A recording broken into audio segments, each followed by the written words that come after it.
우리 말씀 보겠습니다. 요한계시록 9장 1절에서 21절 말씀입니다.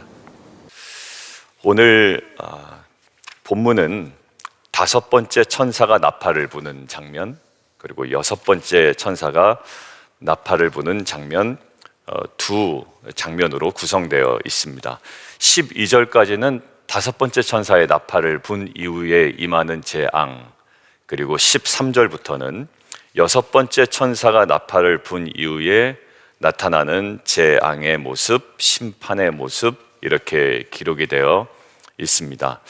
자, 그런데 다섯 번째 천사가 나팔을 불 때 나타나는 존재가 뭐냐면 무저갱에서 어떤 전갈 같은 것이 나옵니다. 황충이 나옵니다. 메뚜기라고도 되어 있습니다. 다른 번역의 성경에는. 그러니까 무저갱에서 나오는 어떠한 존재이고, 여섯 번째 나팔을 분 이후에 나타나는 존재는 어디서 나오나요? 14절에 있죠.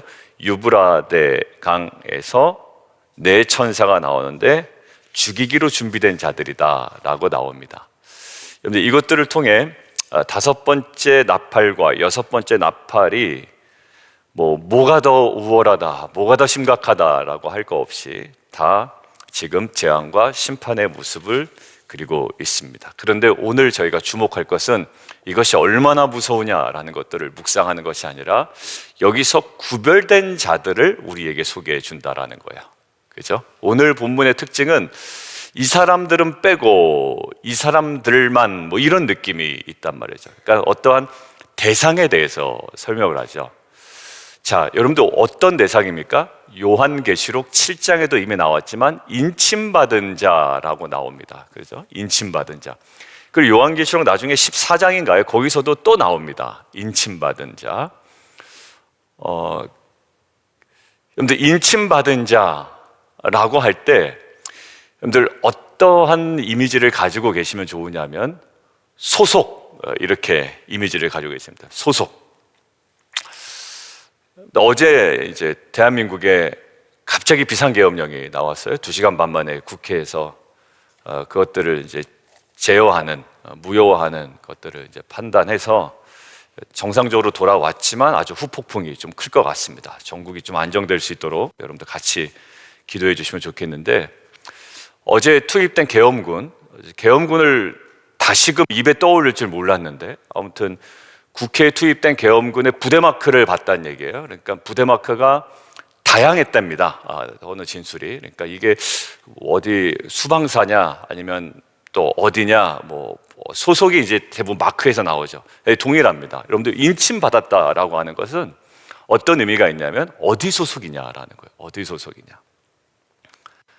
여기서 어떤 그림을 우리가 또 연상해 볼 수 있냐면, 출애굽기에 보면 다 하나님께서 재앙으로, 10가지 재앙으로 굉장히 그 애굽을 심판하시죠.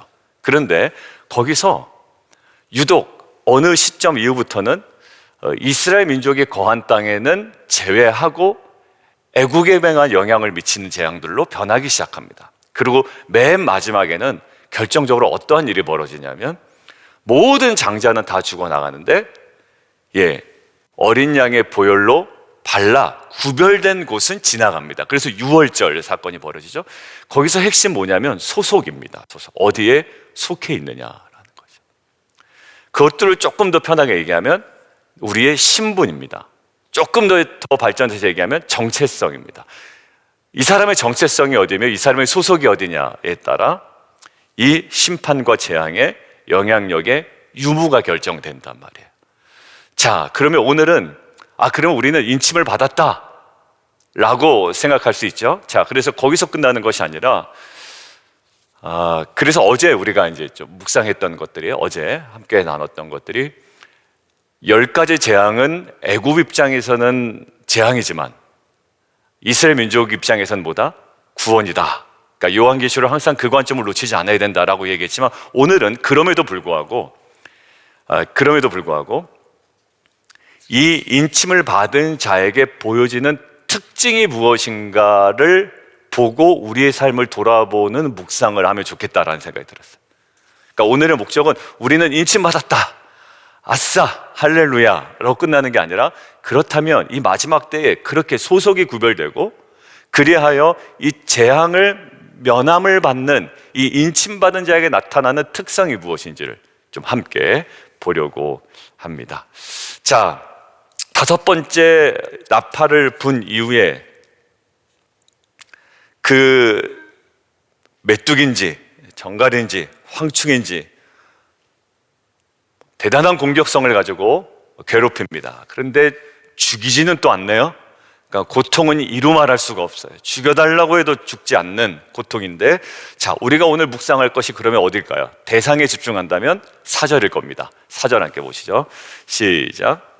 그들에게 이르시되 땅에 풀이나 푸른 것이나 각종 수목은 해하지 말고 오직 이마에 하나님의 인침을 받지 아니한 사람들만 해하라.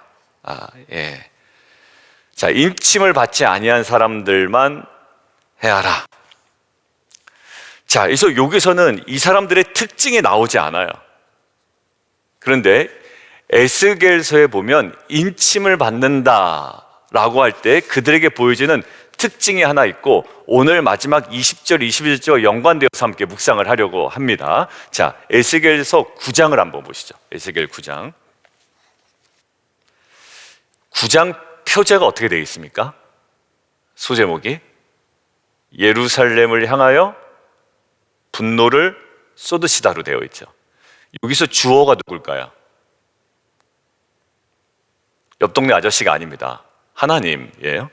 하나님이 예루살렘을 향하여 분노를 쏟으시는데 여기도 구별된 존재들이 나옵니다. 소속이 달라요. 정체성이 달라요. 근데 그들의 특징이 있습니다. 자, 우리는 구별됐다라는 것보다 구별된 사람에게 보여지는 특징이 오늘 무엇인지를 오늘 묵상하려고 한다는 거잖아요. 자, 4절부터 함께 읽는데 제가 읽겠습니다. 여호와께서 이르시되 너는 예루살렘 성읍 중에 순행하여 그 가운데 행하는 모든 가증한 일로 말미암아 탄식하며 우는 자의 이마에 표를 그리라. 히브리어 문자 타우인데요, 이 표를 그리라는 거예요. 이마에 표를 그리라 하시고 그들에 대하여 내 귀에 이르시되 너희는 그를 따라 성읍 중에 다니며 불쌍히 여기지 말며 긍휼을 베푸지 말고 쳐서 늙은 자와 젊은 자와 처녀와 어린아이와 여자를 다 죽여라. 늙은 자 면하지도 않아요. 젊다고 면하지도 않고요, 여자라고 면하지도 않고 어린이라고 면하지도 않아요. 다 죽이되, 거기 뭐라고 되어 있나요? 이마에 표 있는 자에게는 가까이 하지 말라. 내 성소에서부터 시작할 것이니라. 그런데 여기에 이마에 표를 그리라, 그리고 다 죽이되 이마에 표 있는 자에게는 가까이 하지 말라라고 합니다. 면제되죠. 소속이 달라진다라는 거예요. 부대마크 있는 것처럼 뭔가 달라진다는 겁니다. 그런데 4절에 그 이마에 표를 받는 자에게 보여지는 특징이 있죠. 막 받는 게 아닙니다. 어떤 자에게? 그 가운데 행하는 모든 가증한 일로 말미암아 탄식하며 우는 자의 이마에. 결국 우상 숭배하는 일, 가증한 일, 또 공동체가 행하고 있는 죄악들에 대하여 어떻게 하고 있는 자? 애통해하는 자. 그러니까 팔복에 보면 어떠한 자가 복이 있나니? 애통한 자가 복이 있나니 라는 거예요. 여러분들, 저는 인침을 받은 자, 부르심을 받은 자, 구원받은 자의 특징이 바로 이 모습이라고 생각됩니다. 죄악을 보면 내가 설사 어제 그리고 지금 죄를 지을지라도 그 죄만 보면 너무 애통해할 수 있는, 그리고 애통해하는 심령을 가진 자가 인침을 받은 자요, 구별된 자의 모습이라고 생각이 됩니다. 설사 내가 죄를 진다 할지라도. 여러분들, 저는 공동체 안에 이런 분위기 없으면 좋겠습니다. 영적 이지매가 없으면 좋겠어요.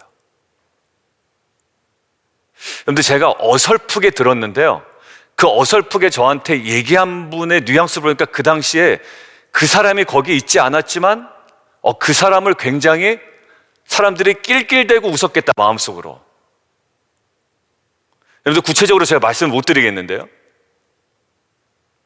여러분들, 그것이, 그 모습을 보면 애통해야 됩니다. 왜 이 사람을 이렇게 폄하하면서 얘기하지? 이 사람의 이렇게 좀 연약한 모습을 왜 이렇게 얘기하지? 여러분들 이걸 들을 때 애통해야 된단 말이에요. 근데 맞아, 그 사람 원래 그렇지, 그러니까 좀 그런 거지. 맞다, 쟤도 그렇게 생각하고 얘도 그렇게 생각하는구나. 우리는 안 그렇지, 우리는 지금 여기 모여 있잖아. 여러분들 이게 너무 이상한 거예요. 여러분들 어떤 사람이 이마에 표를 받는다고요? 가증한 일에 애통해하는 자예요. 여러분들 베드로전서나 이렇게 보면 그 마음에, 그 입에, 입술에 시기와 악독과 비방과 모든 말을 뭐하라? 제하여 버리고 라고 했거든요. 내 제하여 버리기는커녕 그것이 내한테 막 독설과 같이 막 뿜어져 나오는데도 이것이 내 스스로 애통해하지 않는다, 오히려 거기에 편승하여 이제는 내 편이 더 많구나라는 분위기로 돌아간다면 이것은 너무나도 심각한 모습입니다. 여러분들 오늘 인침을 받는 자의 특징은 내가 구원받았다고 주장하는 자가 아니라 딱 하나의 모습에서 에스겔에서 나타나죠. 그 우상 가운데, 제가 다시 한번 읽을게요. 본문에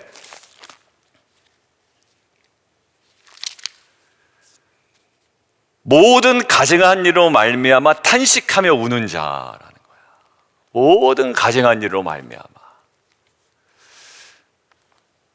내가 기분이 좋고 나쁘고는 상관이 없어요.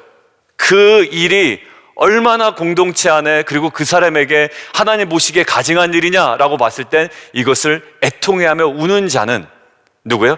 인침을 받은 자다, 구별된 자다라는 거예요. 저와 여러분의 한마디 말이나 얼굴 표정이나, 그리고 그 분위기가 약간 비아냥거리는 분위기마저도 역전시킬 수 있는 이 거룩함이 저와 여러분에게 있으면 좋겠어요. 여러분들께 선뜻 그 분위기를 바꿀 수 없는 용기가 없을 수도 있어요, 여러분에게. 왜? 그 사람과의 관계가 있기 때문에 그렇습니다. 그런데요, 빛과 소금은 드러내야 되거든요. 저는 이것들이 하나하나 분위기가 잠식되면 잠식될수록 공동체의 이상한 분위기가, 묘한 분위기가 계속 흘러갈 겁니다. 누가 더 낫고 누가 더 모자라고 이런 거 없습니다. 분명한 하나님께 부름받은 자는 특징이 있다는 거예요. 가증한 일에 대하여 애통하는 자. 장난스럽게라도 누구의 뒷담화를 하지 않으면 좋겠습니다. 장난스럽게라도. 그 사람 뭐 그래, 그런 거야. 우리도 알잖아, 깔깔깔깔. 근데 그 분위기에 다 헤아려고 우리는 알면서 얘기한다고 그러지만 그 분위기를 처음 대한 사람들은 그 사람에 대한 선입견을 딱 가져버린단 말이에요. 두 번째요, 여섯 번째 나팔을 분 다음의 모습이 어떠냐면, 그 여섯 번째 막 재앙들이 오죠. 근데 재앙들이 얼마나 어려우냐, 이 부분을 이야기하지, 우리가 이제 묵상하기보다 네 천사가 나오는데 죽이기로 작정된 자들이잖아요. 자, 근데 20절에 있습니다. 20절에 그 구별된 자의 모습이 나옵니다. 제가 읽을게요. 이 재앙에 죽지 않고 남은 사람들은 손으로 행한 일을 회개하지 아니하고 여러 귀신과 또는 보거나 듣거나 다니거나 하지 아니하는 금, 은, 동과 목석의 우상에게 절하고 또 그 살인과 복술과 음행과 도둑을 회개하지 아니하더라라는 거예요. 여러분들 여기 나오는 특징들이 있죠. 회개하지 아니하는 거. 그러니까 죄를 짓고도 회개하지 아니하는. 그 다음에 거기 나오는, 지난주 우리가 설교해 봤을 때 오히려라는 말이 진짜 여기는 오히려입니다. 지난주는 오히려가 아니라 그러므로 였잖아요. 근데 여기는 진짜 오히려. 회개하지 않을 뿐만 아니라, 여러분들 이 회개는 내가 죄인임을 한 번 고백했다고 끝나는 회개가 아니죠. 그거는 구원파예요. 우리는 날마다 회개합니다. 이거 어제 내가 그 분위기에서 그렇게 얘기하는 게 아닌데, 내가 그 사람에게 그렇게 대하는 것이 아닌데. 여러분들 여기서 회개하지 아니하고 뭐예요? 손으로 행한 일을 행하죠. 오히려 여러 귀신과 또 보거나 듣거나 다니거나 하지 못하는 근, 은, 동과 목석의 우상에게 절하고 또 살인과 복술과 음행과 도둑질을 회개하지 아니하더라. 여러분 여기가 반복되는 단어가 있죠. 회개하지 아니하고 오히려 회개하지 아니하더라.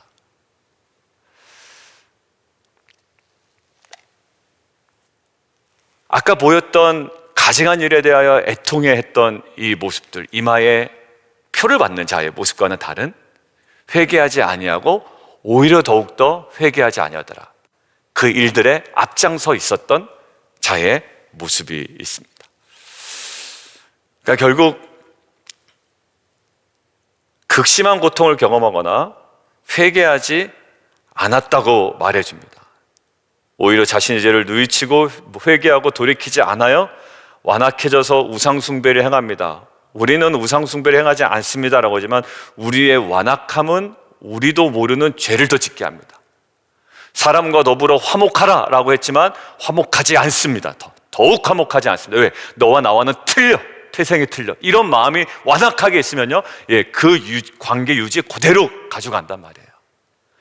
여러분들 우상숭배, 여기 이제 그 피스메이커 하신 분 알겠는데, 피스메이커의 가장 핵심 중에 하나가 내게 있는 우상을 제거하라라거든요. 왜냐하면 그 우상이 제거되지 않으면 그 관계를 해결할 생각을 전혀 하지 않는단 말이에요. 그러니까 여기 우상숭배, 악행을 그치지 아니하고 죽음의 엄청난 심판이 결국 잘못된 것이 아니라라고 이야기합니다. 오늘 두 가지 함께 묵상하며 함께 기도할 거예요.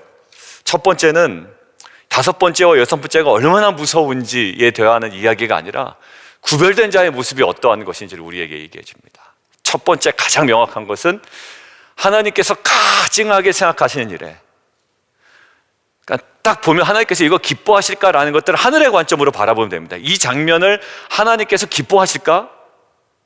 우리는 좋다고 막 이야기하고 있는데 하나님께서 기뻐하실까? 아니, 하나님 무척 가증하게 생각하실 거라 그러면 돌이켜서 회개하고 애통해야 됩니다. 애통한 자가 복이 있다는 것은, 애통은 공동체 회개까지 포함된다는 거잖아요. 이 분위기가 이 리더인 나의 잘못이구나, 담임 목사의 잘못이구나, 이 분위기로 그냥 방치한 나의 잘못이구나. 여러분들, 이 애통함이 인침받은 자의 특징이라는 것이고, 또 두 번째는 가장 그 모든 회개해 모습입니다. 근데 그 안 되는 사람들이 뭘까요? 회개하지 아니하고 오히려 더 회개하지 아니하는 모습입니다. 이 구별됨을 우리가 예수 믿고 구별되었다라는 것이 아니라 이제는 성화의 길을 가고 환난의 때에 우리의 삶으로 드러내야 되는데, 어떠한 삶으로요? 우리가 구원받았다라고 이신칭의를 외치는 자의 삶이 아니라 여기서 가증한 일에 대한 애통함과 우리 죄에 대한 철저한 회개가 인침받은 자로서 이 땅 가운데 빛과 소금으로 우리의 삶을 드러내는 가장 소중한 특징이요 속성이요 우리의 성품이 되어야 될 줄 믿습니다. 함께 좀 기도하며 나가도록 하겠습니다. 여러분들, 이렇게 한 좀 기도하죠. 하나님, 거룩한 말과 행실로 우리가 빛과 소금의 사명을 감당하게 하시고 인침받은 자의 삶을 드러내게 하여 주옵소서. 여러분들, 우리의 웃음 속에 경박함은 없는지 하늘의 관점으로 바라봐야 되고요, 우리의 진지함 속에 다른 사람을 압도하려는 나쁜 의도는 없는지 하늘의 관점으로 바라보기만 하면 됩니다. 우리의 기쁨이 있는데 그 기쁨이 너무 경박하여 하나님 보시기에 가증하다면 우리는 돌이키고 애통해야 됩니다. 하나님, 이러한 관점이 우리 가운데 회복되게 하시고, 하나님, 오늘 이 회개의 진지함이 인침받은 자의 정말 고귀한 특성이며 성품임을 알아 정말 이것들 우리의 삶을 통해 빛과 소금의 삶을 드러내는 귀한 공동체와 성도 되게 하여 주옵소서. 함께 좀 기도하며 나아가도록 하겠습니다. 기도하겠습니다.